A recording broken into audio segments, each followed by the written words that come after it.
Dear audiences, Assalamu alaikum. Welcome to my YouTube channel again. আশা করি আল্লাহর রহমতে আপনারা সবাই ভালো আছেন।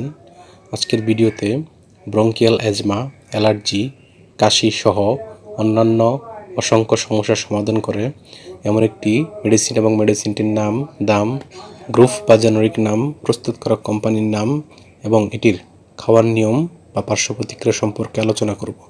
তবে ভিডিওটি শুরু করার আগে আপনাদের প্রতি অনুরোধ, আপনি যদি আমার চ্যানেলে নতুন হয়ে থাকেন তাহলে অবশ্যই চ্যানেলটি সাবস্ক্রাইব করে বেল আইকনটি অন করে রাখবেন।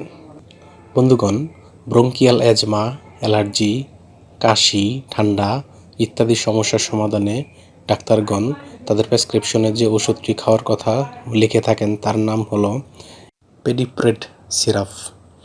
এটির উৎপাদনকারী প্রতিষ্ঠানের নাম হচ্ছে জিসকা ফার্মাসিউটিক্যালস লিমিটেড এবং সিরাপের দাম 60 টাকা। এটি খাওয়ার নিয়ম হচ্ছে শিশু এবং প্রাপ্তবয়স্কদের ডাক্তারের পরামর্শ অনুযায়ী প্রেসক্রিপশনে যেভাবে লিখবে সেভাবে খেতে হবে, কারণ এখানে অ্যালার্জির জন্য একরকম ডোজ, অ্যাজমার জন্য আরেক রকম ডোজ। তাই ডাক্তারের পরামর্শ অনুযায়ী ডোজ মেনে ওষুধটি সেবন করতে হবে। এটি সেবনের পর ক্ষুধা বৃদ্ধি, বদহজম, স্নায়বিক দুর্বলতা, ঝিমুনি ইত্যাদি পার্শ্ব প্রতিক্রিয়া দেখা দিতে পারে। গর্ভাবস্থা এবং স্তন্যদানকালীন সময়েও এটি খাওয়ার পূর্বে ডাক্তারের পরামর্শ নেবেন। ওষুধটি আলো তাপ থেকে দূরে ঠান্ডা এবং শুষ্ক স্থানে রাখতে হবে এবং অবশ্যই শিশুদের হাতের নাগালের বাইরে রাখতে হবে। ধন্যবাদ।